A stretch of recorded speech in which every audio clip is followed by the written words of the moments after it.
Petugas gabungan merazia kendaraan yang parkir sembarangan di sepanjang Jalan Maijen Sutoyo, Jakarta Timur pada Jumat 26 Juni 2026. Dalam operasi ini, petugas memberikan teguran hingga menindak kendaraan dengan menderek kendaraan terparkir di pinggir jalan mengakibatkan kemacetan. Saat operasi ini digelar, terjadi adu argumen antara warga dan petugas perhubungan. Warga menyampaikan penolakan karena menilai penyebab kemacetan di Jalan Maijen Sutoyo, Jakarta Timur bukan hanya disebabkan para pengunjung warung parkir di pinggir jalan, tapi melainkan ada beberapa titik penyebab kemacetan terjadi di Jalan Maijen Sutoyo, Jakarta. Ada isi bensin. Ketika Transjakarta putar balik mau ke pom bensin ke SPBU, itu juga menimbulkan kemacetan. Jadi sumbernya bukan hanya di sini. Jadi mohon kebijakan dari Disub dan terkait untuk bisa meneliti dengan baik bahwa kemacetannya sumbernya bukan dari sini. Sumbernya ada beberapa titik. Salah satunya adalah putaran yang ke arah Cililitan. Di sana ada dua, lalu Transjakarta juga yang untuk isi bensin itu juga dapat menyebabkan kemacetan. Setelah lampu merah Cililitan setiap sore, kalau mereka lagi bersiap untuk jualan, itu juga menimbulkan kemacetan. Jadi mohon diperhatikan, bukan ini sumber kemacetannya, ada beberapa titik. Mengenai parkir di Jalan Maijen Sutoyo, Dinas Perhubungan DKI Jakarta mengeluarkan peraturan bahwa parkir di sepanjang Jalan Maijen Sutoyo hanya boleh dilakukan di atas pukul 9 malam dan hanya memakai satu jalur.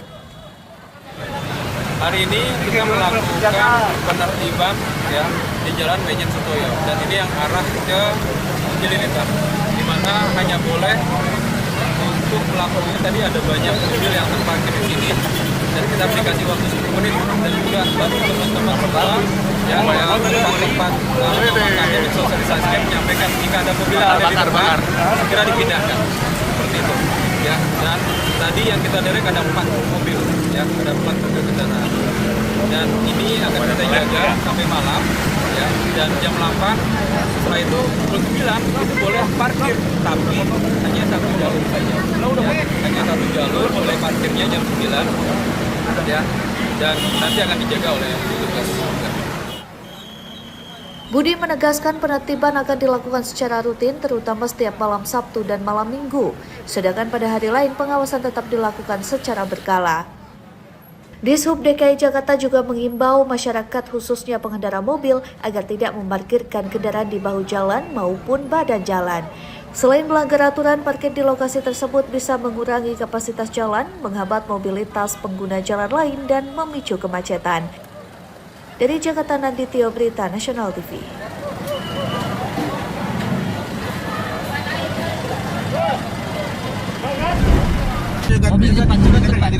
Kami di belakangnya. Kami di belakang. Nah, itu. Dekat. Nah, ini mobil ini.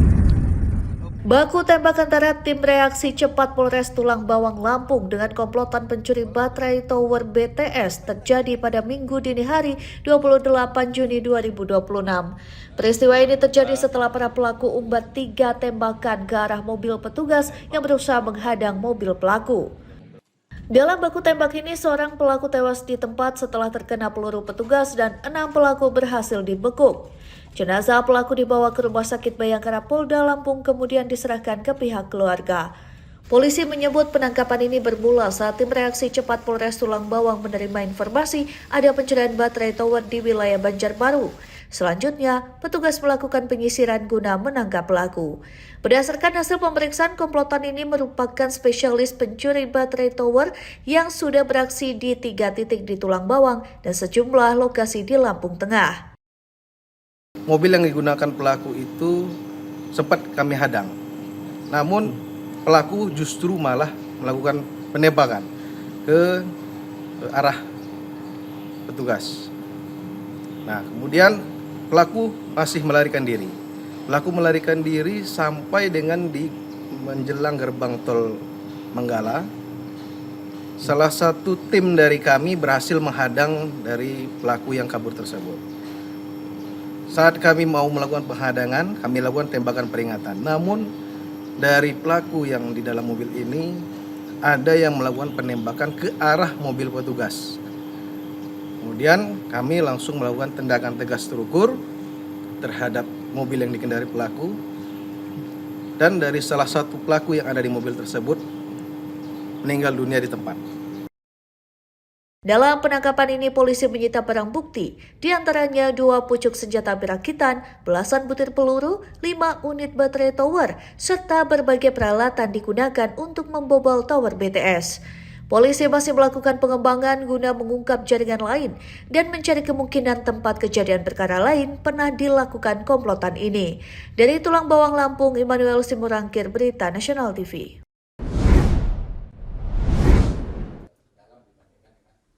Di tengah dinamika perekonomian global, DPR RI dan pemerintah memperkuat koordinasi melalui rapat yang digelar di Kompleks Parlemen Senayan, Jakarta pada Senin 28 Juni 2026. Rapat dipimpin Wakil Ketua DPR RI Sufmi Dasko Ahmad dan dihadiri Wakil Ketua DPR RI Saan Mustafa, Cucun Ahmad Samsurijal, serta Sari Yuliati. Turut hadir Ketua Badan Anggaran DPR RI Said Abdullah, Ketua Komisi 11 DPR RI Muhammad Misbahkun, dan Wakil Ketua Komisi 1 DPR RI Budi Jiwandono. Dari pihak pemerintah, rapat dihadiri Menteri Sekretaris Negara Prasetyo Hadi, Menteri Energi dan Sumber Daya Mineral Bahlil Lahadalia, Wakil Ketua Dewan Ekonomi Nasional Mari LK Pangestu, Deputi Gubernur Bank Indonesia Thomas Jiwandono, serta Riki Perdana Gozali. Dalam konferensi pers usai rapat, Wakil Ketua DPR RI Sufmi Dasko Ahmad menjelaskan pertemuan tersebut merupakan bagian dari upaya menjaga pertumbuhan ekonomi nasional, sekaligus melakukan mitigasi terhadap berbagai dinamika yang terjadi belakangan ini. Pada hari ini kami mengadakan rapat koordinasi untuk pertumbuhan ekonomi, sekaligus juga rapat untuk mitigasi beberapa hal yang terjadi belakangan ini. Selanjutnya, Wakil Ketua Dewan Ekonomi Nasional Mari LK Pangestu menjelaskan bahwa rapat koordinasi antara pemerintah dan DPR dilakukan secara berkala untuk memantau perkembangan ekonomi nasional. Menurut Mari LK, di tengah ketidakpastian ekonomi global, pemerintah dan DPR sepakat menjaga stabilitas makroekonomi jangka pendek agar kepercayaan pasar tetap terpelihara. Intinya adalah yang juga di dalam pembahasan dengan beberapa lembaga yang hadir seperti Bank Indonesia dan Kementerian Keuangan, saya rasa semua sepakat bahwa kita semua negara menghadapi keadaan global yang memang tidak pasti. Yang penting bagaimana sebuah negara itu merespons terhadap keadaan global yang tidak pasti itu. Dan ada kesepakatan saya rasa yang tercapai bahwa yang penting adalah menjaga kestabilan makroekonomi di jangka pendek. Ya, karena kita sudah melihat dampak dari ketidakpastian global, misalnya harga minyak meningkat dan dampaknya kepada inflasi yang sudah mempengaruhi inflasi dan daya beli di masyarakat. Sehingga ini menjadi prioritas untuk menjaga kestabilan makro. Lebih lanjut, Mari LK menegaskan secara fundamental kondisi ekonomi Indonesia cukup kuat. Meski demikian, pemerintah terus mencermati pelemahan nilai tukar rupiah serta menyiapkan berbagai langkah kebijakan untuk menjaga stabilitas dan kepercayaan pasar. Restu Wulandari, Mahendra Dewanata, Ade Chandra, Berita Nasional TV.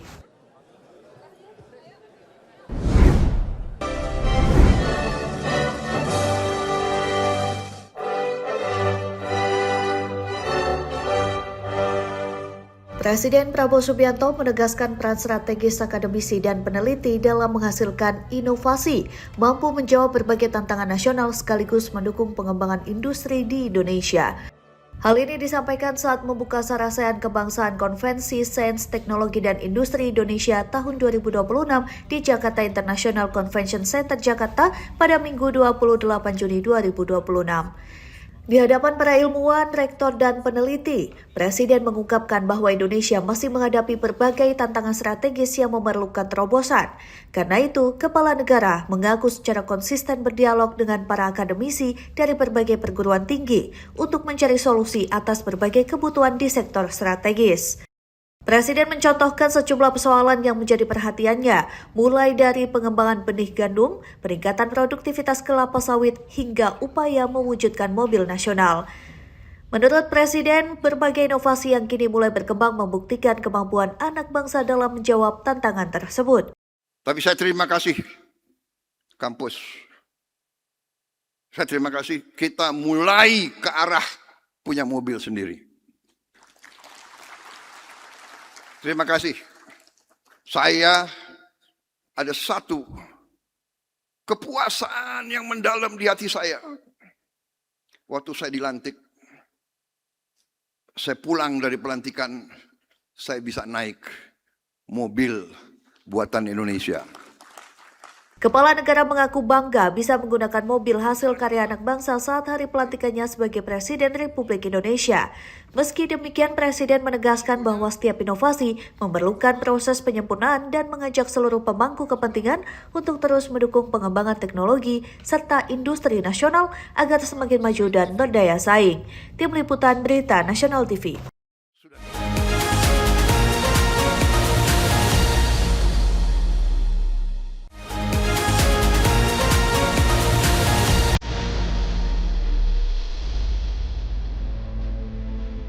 Militer Amerika Serikat kembali melancarkan serangan ke sejumlah target di Iran Selatan atas perintah Presiden Amerika Serikat Donald Trump pada Sabtu 27 Juni 2026. Komando Pusat Amerika Serikat atau CENTCOM menyatakan operasi ini merupakan respon atas serangan yang diklaim dilakukan Iran terhadap kapal-kapal dagang di Selat Hormuz. Dalam serangan terbaru, pesawat tempur Amerika menargetkan infrastruktur pengawasan militer, sistem komunikasi, pertahanan udara, fasilitas penyimpanan drone, serta lokasi yang disebut berkaitan dengan operasi penebaran ranjau.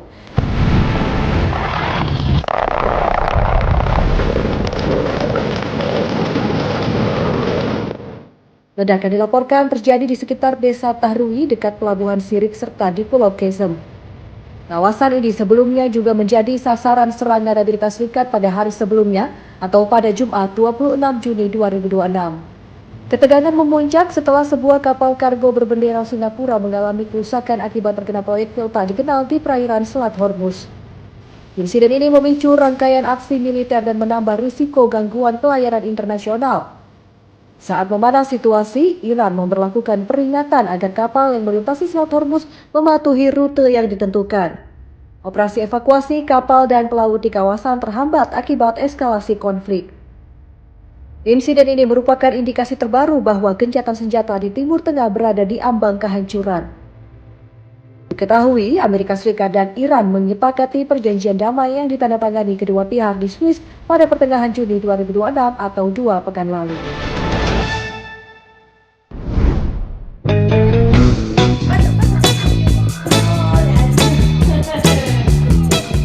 Patroclo, bebek peliharaan milik Yamila Romero, menjadi sensasi baru di Buenos Aires.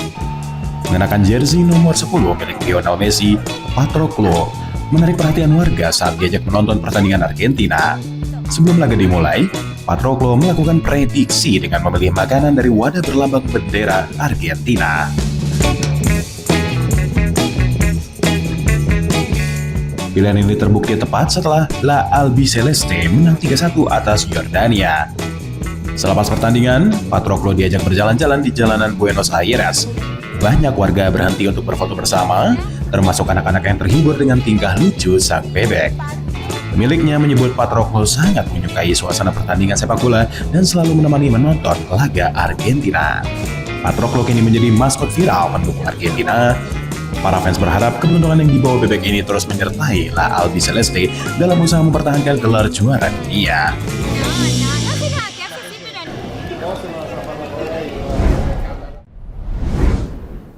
Wakil Ketua Dewan Ekonomi Nasional Mari Elka Pagestu mengatakan hasil rapat koordinasi antara pemerintah dan DPR menyepakati bahwa fundamental ekonomi Indonesia tetap kuat. Meski demikian, Mari mengakui Indonesia tengah menghadapi tekanan terhadap nilai tukar rupiah yang lebih besar dibandingkan beberapa negara lain. Pemerintah diminta mewaspadai kondisi ini dengan menjaga kepercayaan pasar. Menurut Mari, kepercayaan investor sangat berkaitan dengan kebijakan yang akan diambil pemerintah ke depan. Lembaga yang hadir seperti Bank Indonesia dan Kementerian Keuangan, saya rasa semua sepakat bahwa kita semua negara menghadapi keadaan global yang memang tidak pasti. Yang penting bagaimana sebuah negara itu merespons terhadap keadaan global yang tidak pasti itu. Dan ada kesepakatan saya rasa yang tercapai bahwa yang penting adalah menjaga kestabilan makroekonomi. Ketidakpastian global termasuk kenaikan harga minyak dunia disebut mulai memberikan dampak terhadap inflasi dan daya beli masyarakat. Karena itu pemerintah memprioritaskan langkah menjaga stabilitas makroekonomi jangka pendek melalui penguatan kebijakan fiskal dan moneter serta koordinasi antar lembaga. Rapat koordinasi ini menjadi bagian dari upaya pemerintah merespons kondisi ekonomi global yang masih penuh ketidakpastian.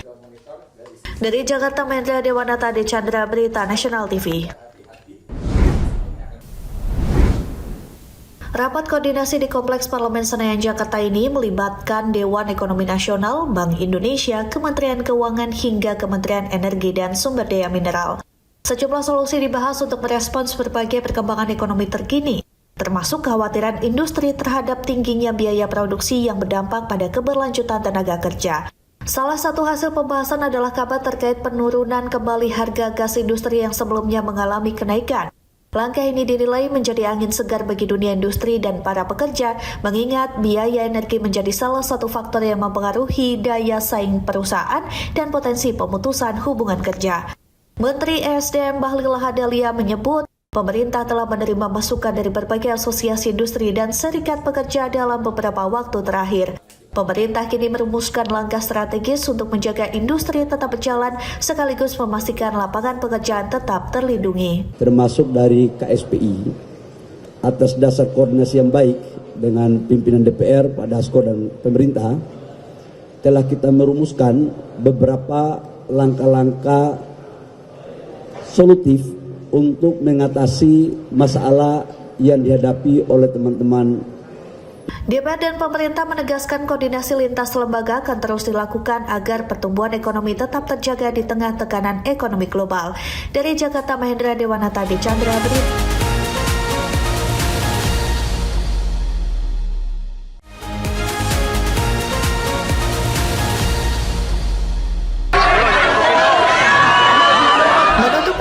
Safari politik di Provinsi Lampung, Presiden Republik Indonesia ke-7 Joko Widodo mengatakan dirinya masih sama seperti dulu, yaitu sebagai orang kampung dan orang desa. Hal itu diungkap saat acara di Pondok Pesantren Darussalamah Lampung. Menurutnya, setiap berkunjung ke Lampung, ia merasa berada di lingkungan yang akrab. Jokowi juga mengungkapkan bahwa hampir setiap minggu banyak warga Lampung datang ke rumahnya di Kampung Sumber. Bahkan ia mendapat cerita masih banyak warga yang ingin bertemu namun terkendala keterbatasan transportasi.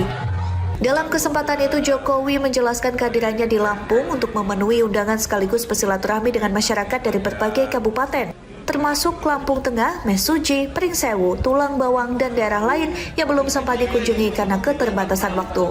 Menutup sambutannya, Jokowi menyampaikan terima kasih atas sambutan masyarakat Lampung, serta memohon maaf apabila masih terdapat kekurangan selama kunjungan. Untuk Rakoda, baik dari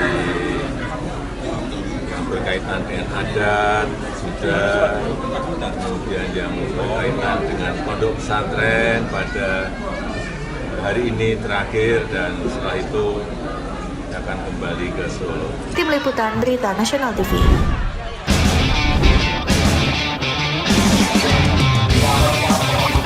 Sebanyak 130 peserta mulai dari anak-anak, remaja hingga dewasa yang merupakan warga Jakarta Utara mengikuti pergelaran pertandingan boxing show di Rumah Susun Penjaringan Jakarta Utara pada Minggu siang.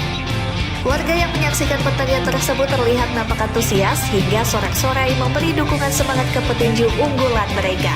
Pertandingan boxing yang digagas oleh komunitas anak muda Penjaringan bersatu bersama Polres Jakarta Utara ini bertujuan untuk menyalurkan energi dan emosi para remaja ke arah yang lebih positif di tengah kekhawatiran akan maraknya tawuran yang kerap membuat korban luka bahkan merenggut nyawa.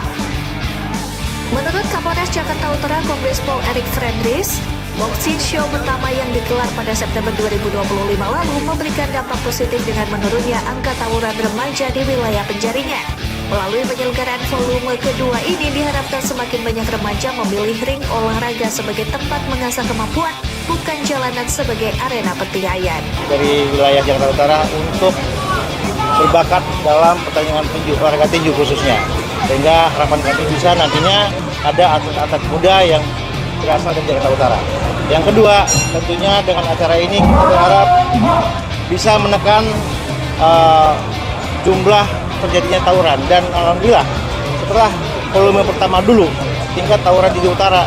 Kegiatan yang sudah berjalan untuk kali kedua pada hari ini.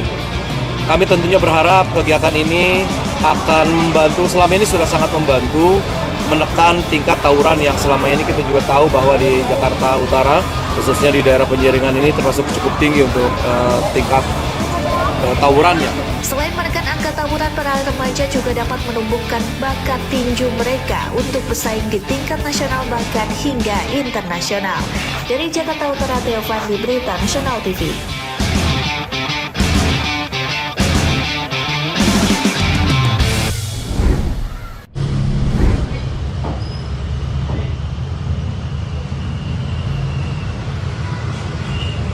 Rekaman kamera pengawas ini memperlihatkan aksi pencurian uang oleh sebuah toko kelontong. Peristiwa ini terjadi di Jalan Sultan Hasanuddin, Kecamatan Somba Opu, Kabupaten Goa, Sulawesi Selatan. Pelaku yang datang berpura-pura sebagai pembeli dengan cepat menggasak uang ratusan ribu rupiah dari dalam laci etalase. Aksi ini dilakukan saat toko korban sedang tidak dijaga karena pemiliknya tengah melaksanakan sholat maghrib. Melihat kondisi sepi, pelaku langsung menggasak uang tunai yang diperkirakan berjumlah lebih dari 800 ribu rupiah. Pemilik toko baru menyadari jadi korban pencurian setelah melihat laci kasirnya sudah terbuka, lalu memeriksa rekaman CCTV. Menurut korban, aksi pelaku tergolong nekat karena kondisi jalan di depan toko sebenarnya sedang ramai lalu lintas. Saya punya laci, saya kira dia ngambil, ternyata saya masuk kembali lagi dari CCTV, oh ternyata beda orangnya. Kira saya lihat juga, oh berarti beda. Jadi ke sebelah kak juga, lihat juga, mau kata dari mana dia datang, oh dari Honda kena parkir motornya, baru datang ke sini ambil. Kasus pencurian ini kini sudah ditangani dan masih dalam penyelidikan aparat kepolisian setempat. Penjaga toko atau pemilik toko pada saat itu sedang beribadah atau akan melakukan sholat maghrib. Pelaku kemudian melihat situasi dan membuka laci daripada toko Aan, di mana dalam laci tersebut berisi uang dan mengambil sejumlah uang. Kini korban berharap pihak kepolisian dapat segera menangkap pelaku. Dari Kabupaten Goa, Sulawesi Selatan, jurnalis Berita Nasional TV.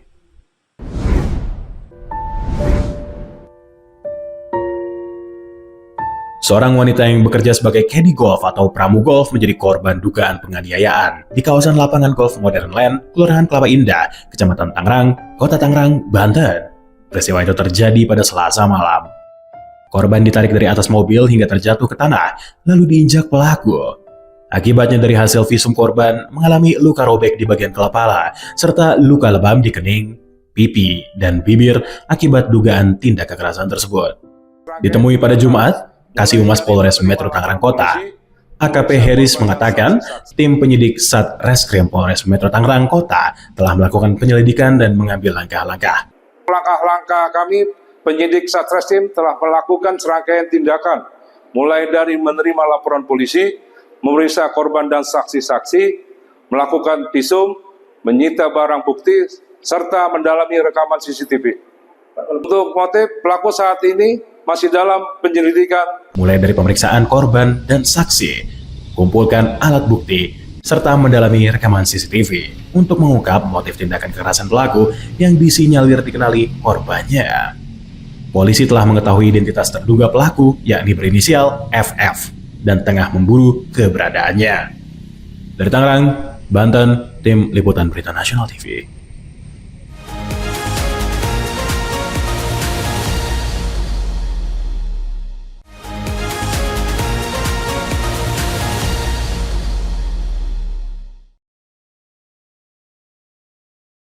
Suasana riuh dan antrian mewarnai lapangan bola Cendrawasih Cengkareng, Jakarta Barat, di mana ribuan warga memadati lokasi untuk menikmati harga sembako murah di pasar rakyat dalam rangka Hari Bayangkara ke-80.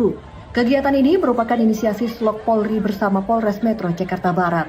Tak hanya pasar murah, warga juga disuguhkan bazar UMKM Bayangkari, pembagian makanan gratis hingga hiburan rakyat. Untuk sembako, Polri menyediakan total 5.000 paket beras, minyak goreng, dan gula pasir dengan harga terjangkau. Anjak Rojenstra Slok Polri Kombes Pol Tunggul menyatakan bahwa kegiatan ini adalah wujud pengabdian dan rasa syukur Polri kepada masyarakat. Secara nasional, Polri menyiapkan total 75.000 paket sembako di 5 lokasi berbeda.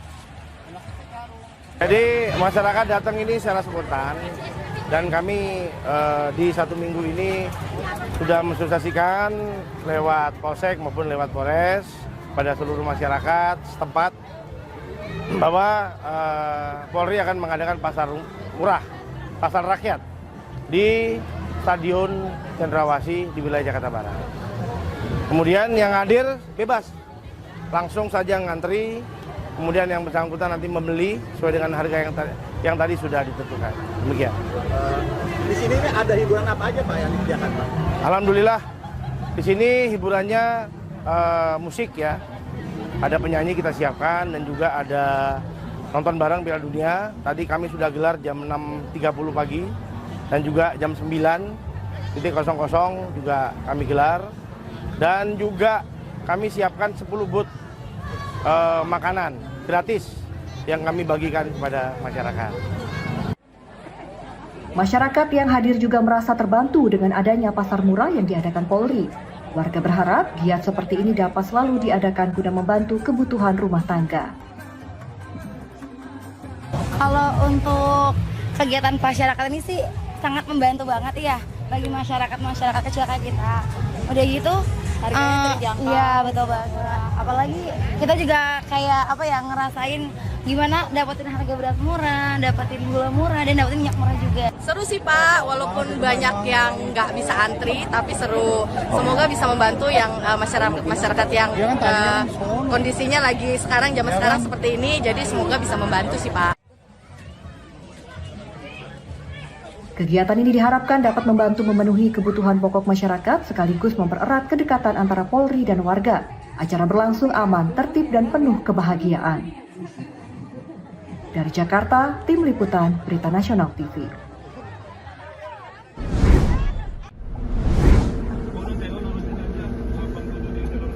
Tim Satres Narkoba Polres Lampung tengah menangkap seorang kurir narkotika di dalam bus di res area ruas tol Trans Sumatera kilometer 172 wilayah Gunung Batin, Lampung Tengah. Dalam penyergapan tersebut, polisi menemukan 2.848 butir ekstasi dan sabu seberat 5,1 gram yang disembunyikan di dalam tas milik pelaku berinisial J.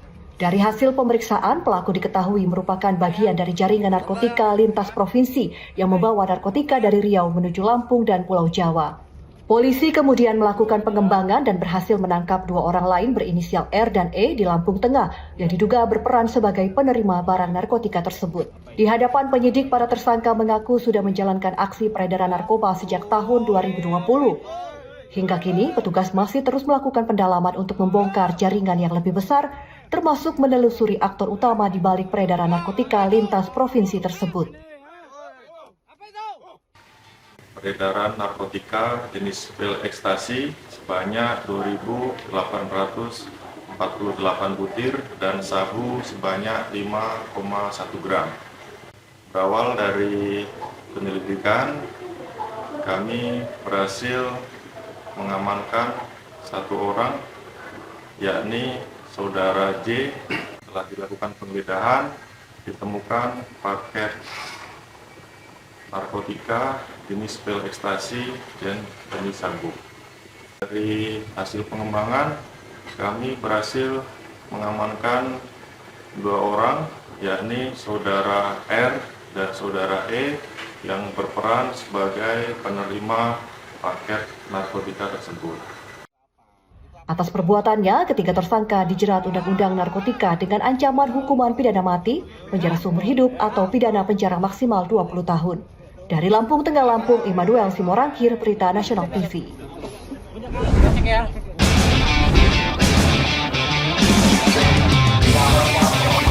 Sebanyak 130 peserta mulai dari anak-anak, remaja hingga dewasa yang merupakan warga Jakarta Utara mengikuti pergelaran pertandingan boxing show di Rumah Susun Penjaringan Jakarta Utara pada Minggu siang.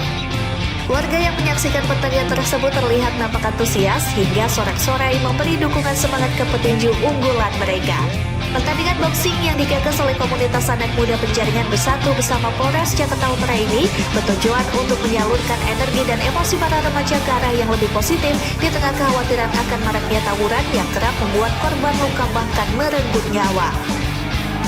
Menurut Kapolres Jakarta Utara Kombes Pol Erik Fredris, boxing show pertama yang digelar pada September 2025 lalu memberikan dampak positif dengan menurunnya angka tawuran remaja di wilayah Penjaringan. Melalui penyelenggaraan volume kedua ini diharapkan semakin banyak remaja memilih ring olahraga sebagai tempat mengasah kemampuan, bukan jalanan sebagai arena pertikaian. Dari wilayah Jakarta Utara untuk berbakat dalam pertandingan tinju, olahraga tinju khususnya. Sehingga harapan kami bisa nantinya ada atlet-atlet muda yang berasal dari Jakarta Utara. Yang kedua, tentunya dengan acara ini kita berharap bisa menekan jumlah terjadinya tawuran, dan alhamdulillah setelah volume pertama dulu tingkat tawuran di utara. Kegiatan yang sudah berjalan untuk kali kedua pada hari ini, kami tentunya berharap kegiatan ini akan membantu, selama ini sudah sangat membantu menekan tingkat tawuran yang selama ini kita juga tahu bahwa di Jakarta Utara, khususnya di daerah Penjaringan ini termasuk cukup tinggi untuk tingkat tawurannya. Selain menekan angka tawuran, para remaja juga dapat menumbuhkan bakat tinju mereka untuk bersaing di tingkat nasional bahkan hingga internasional. Dari Jakarta Utara, Theo Fadli, Berita Nasional TV.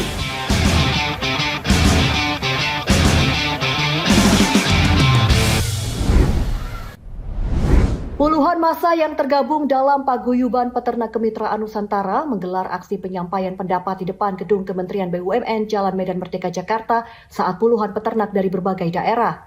Dengan membawa berbagai spanduk tuntutan, massa mendesak pemerintah untuk segera mengkaji ulang kebijakan impor satu pintu bahan baku pangan yang saat ini dialokasikan melalui PT Berdikari. Aksi ini dipicu oleh kekhawatiran para peternak akan adanya potensi monopoli dan ketidakadilan dalam tata niaga. Mereka menilai sistem satu pintu ini justru membuat akses terhadap bahan baku pangan menjadi sulit dan tidak merata. Peternak meminta agar distribusi bahan baku pangan tetap terjaga dan dilakukan secara transparan. Hal ini dinilai relevan agar peternak di tingkat bawah atau mandiri bisa turut merasakan kesejahteraan dan tidak tergusur oleh permainan regulasi. Berdasarkan keresahan kami ya, melihat dari harga impor produksi peternakan yang dimana semakin hari semakin setiap tahunnya pun naik karena itu tidak memungkinkan menutup usaha para peternak lokal. Makanya digelar aksi ini untuk membersamai para peternak rakyat. Sejauh ini yang kami lihat berdasarkan data pun itu masih belum terjangkau dengan peternak rakyatnya, Pak. Kini, para peternak berharap adanya revolusi nyata dari Kementerian BUMN agar tata niaga pangan tidak lagi berpihak pada sepihak. Jika tuntutan ini tidak segera direspon, massa mengancam akan kembali menggelar aksi dengan jumlah yang lebih besar. Dari Jakarta, Theo Fandi, Berita Nasional TV.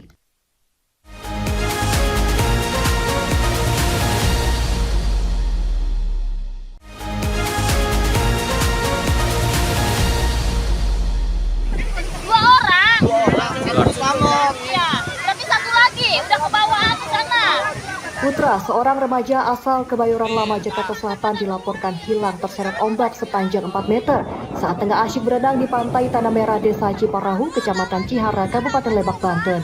Pasca kejadian, tim SAR gabungan dari unsur Basarnas, TNI, Polairut, serta unsur relawan lainnya langsung bergerak melakukan proses pencarian korban. Proses pencarian awal dilakukan dengan cara melakukan penyisiran secara intensif di sekitar area bibir pantai tersebut. Insiden memprihatinkan ini bermula saat korban bersama dengan rekan-rekannya yang merupakan satu rombongan berjumlah 9 orang sedang bermain di pesisir pantai. Korban kemudian bersama rekannya yang bernama Bilal nekat berenang. Selang beberapa waktu terdengar suara rekan korban meminta tolong sehingga sejumlah warga langsung melakukan aksi pertolongan. Korban Bilal berhasil diselamatkan, namun naas putra justru terseret ombak besar dan menghilang ke tengah laut. Noval, rekan korban, mengatakan rencananya mereka akan berwisata menuju Pantai Sawarna. Namun karena lokasi Pantai Sawarna masih cukup jauh, mereka akhirnya memilih untuk singgah terlebih dahulu di Pantai Tanah Merah. Saat bermain di pantai, dirinya sempat memperingatkan korban agar tidak berenang terlalu jauh ke tengah. Satu udah pada naik ke pantai, ke pasir gitu, buat main pasir, buat duduk-dudukan gitulah. Cuman masih ada nih 3 orang termasuk dia, dan dia juga nggak lama pun udah naik. Udah lama kita main pasir, itu dia langsung tiba-tiba udah minta tolong. Si Bila ini minta tolong gitu. Harapan saya sih ya semoga cepat ditemuin lah. Sama kalau emang udah waktunya, saya harap utuh lah dia. Kalau entah itu masih bernyawa atau tidak bernyawa, saya berharap dia ketemu dan utuh. Setelah kita melakukan penyisiran lewat darat karena tidak memungkinkan untuk menggunakan perahu karet untuk melaksanakan pencarian.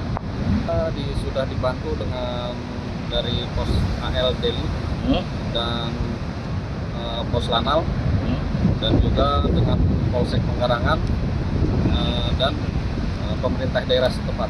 Jadi kita melihat arus dan ombak, korban ini lari ke arah barat. Kita sudah melakukan penyisiran ke arah barat dan timur. Berenang dan terseret lalu tenggelam. Atas nama siapa, Bang? Atas nama Putra. Hingga hari ini, korban Putra masih belum berhasil ditemukan. Tim SAR gabungan masih terus bersiaga dan melakukan pencarian dengan memanfaatkan perahu karet serta memperluas radius wilayah pencarian di sepanjang Laut Selatan Lebak. Dari Lebak, Banten, Tim Liputan Berita Nasional TV.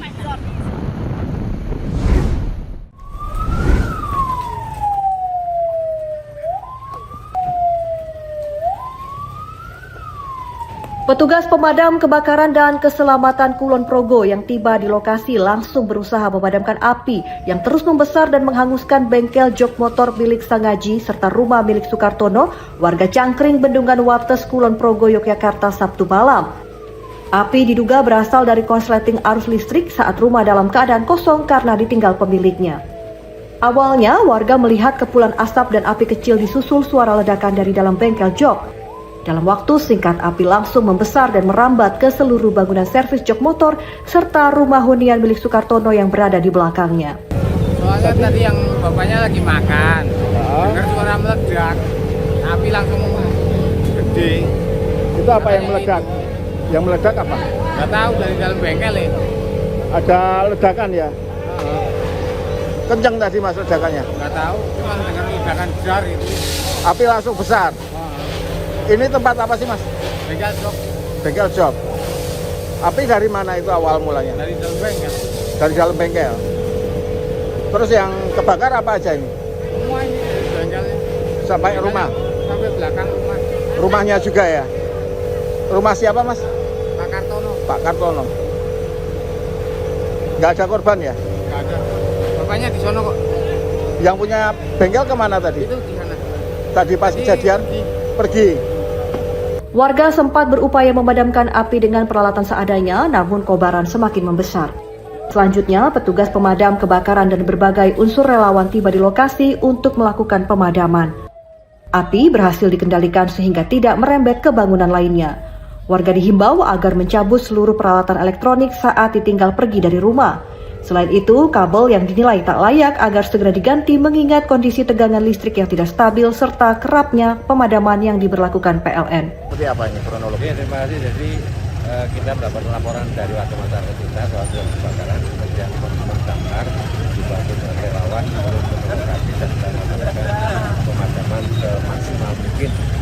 Jadi informasi yang kita terima dari warga kita bahwa karena korsleting listrik sehingga